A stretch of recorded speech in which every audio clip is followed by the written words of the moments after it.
Kanji Watanabe has spent 3 decades trapped in the monotony of his bureaucratic job, counting down the days until retirement. He's a widow. His son and daughter-in-law wait for Watanabe to die because of the inheritance that they'll receive as a result. As the section chief of the Public Affairs Bureau, Watanabe leads a monotonous existence at work, drowning in paperwork and bureaucracy. Despite holding a position of authority, his life lacks genuine fulfillment or purpose. He embodies the archetype of the disillusioned salaryman, existing but not living. He witnesses firsthand endless bureaucratic red tape, exemplified by the frustrating ordeal of parents trying to replace a cesspool with a playground. His existential crisis reaches a breaking point after receiving a devastating diagnosis of stomach cancer, which propels him into a state of introspection and contemplation. Confronted with his own mortality, Watanabe grapples with the question of how to spend his remaining days meaningfully.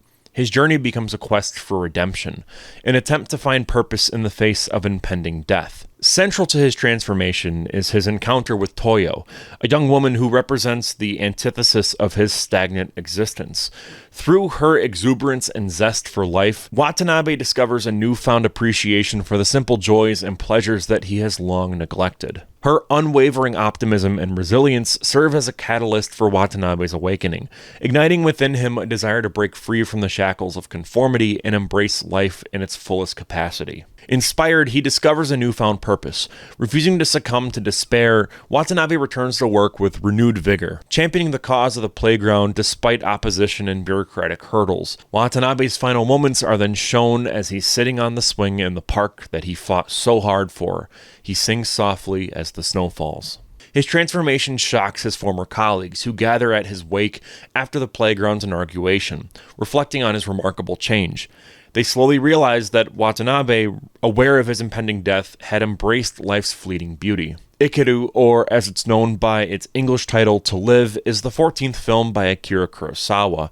Most people tend to associate Kurosawa with iconic samurai films of yesteryear like Seven Samurai, The Hidden Fortress, and Throne of Blood. However, he has some fantastic non-samurai movies in his filmography, like No Regrets for Our Youth, which is about a young woman who falls in love with an anti-war protester during the Japanese invasion of Manchuria. I would go as far as to say that To Live is one of, if not the best film in Kurosawa's entire body of work. Sure, it's not as flashy and action-packed as his samurai movies, and I'm definitely not saying that his samurai movies are awful. Don't get me wrong, I love those movies, but To Live possesses a quiet power that resonates long after the credits roll. Kurosawa masterfully captures the existential angst and emotional turmoil that accompanies Watanabe's confrontation with mortality. Through evocative cinematography, the film immerses viewers in Watanabe's inner turmoil as he grapples with the profound implications of his diagnosis. The relentless passage of time serves as a recurring motif, underscoring the transient nature of human existence, as well as the urgency of his quest for redemption. Central to Watanabe's existential journey is his relentless pursuit of meaning in the face of mortality. Stripped of the illusions of security and permanence, Watanabe confronts the futility of his former existence as being nothing more than just a bureaucratic cog in a soulless machine. His quest for redemption becomes a desperate plea to reclaim agency over his own life, to transcend the confines of societal expectations and embrace the fleeting moments of human connection and genuine fulfillment. Takashi Shimura plays Kanji Watanabe perfectly. His somber yet hopeful performance carries this entire film. Ironic enough, while watching this movie, I was thinking to myself, wow, he looks so familiar. Where have I seen him before? And after a quick Google search, I found out that he plays Dr. Yamane in the original Godzilla film from 1954, as well as its sequel, Godzilla Raids Again. He also appeared in other Toho kaiju flicks like Frankenstein Conquers the World, Mothra, and Ghidorah the Three-Headed Monster. Wait, are you tired of feeling like your online privacy is as secure as a post-it note on a busy street? Picture this. Browsing the internet without protection is like traveling with a see-through backpack. Everyone can see where you keep your wallet. But fear not, because today's video is sponsored by Private Internet Access, your virtual bodyguard in the digital world. So, What exactly is a VPN? Well, it's a lot like a cloak of invisibility for your internet connection. With private internet access, your IP address is hidden and your online activity is encrypted through a secure tunnel, shielding you from prying eyes and data thieves. Think about those public Wi-Fi networks at airports or coffee shops.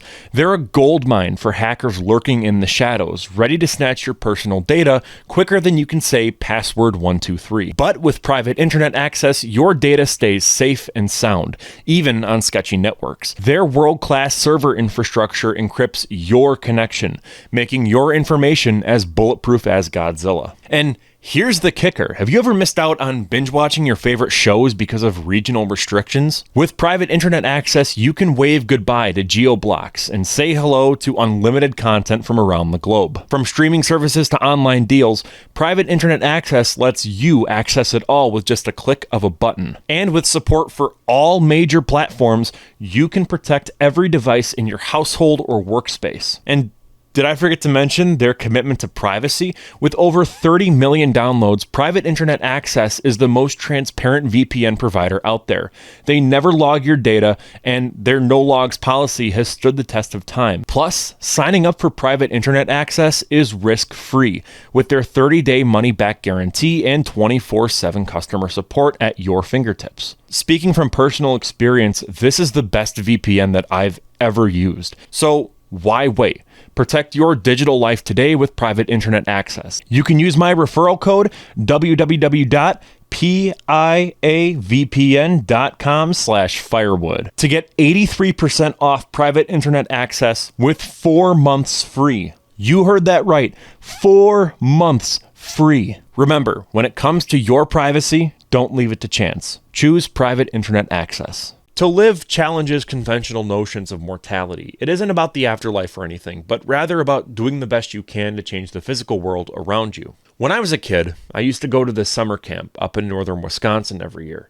The camp's motto was, "Leave it better than you found it." Now, sure, that was their way of saying, clean up after you're done eating or clean up after you're done playing. But I think that saying can apply to pretty much anything. It can apply to relationships, your community, your workplace. Leave it better than you found it. You see, I've always been someone that has contemplated my own mortality. I find myself thinking about the fact that I'm going to die someday, and I wonder what my legacy will be and what people will remember me for, or even if they will remember me. But the entire essence of To Live is telling the audience all that matters is not how long you live, but what you do with the time you're given. Watanabe leaves his community better than he found it.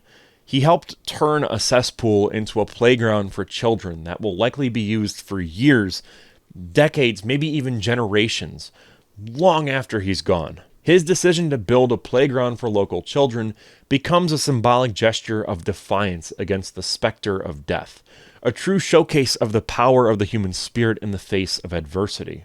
I think we can learn a lot from Watanabe about the importance of seizing the moment and finding purpose in our lives, no matter how bleak the circumstances may seem. His journey serves as a very important reminder that true fulfillment stems not from the pursuit of material wealth or social status, but from the meaningful connections that we forge and the positive impact that we leave on the world around us. With all of that out of the way, I'm Cole McCormick. You're watching Firewood Media.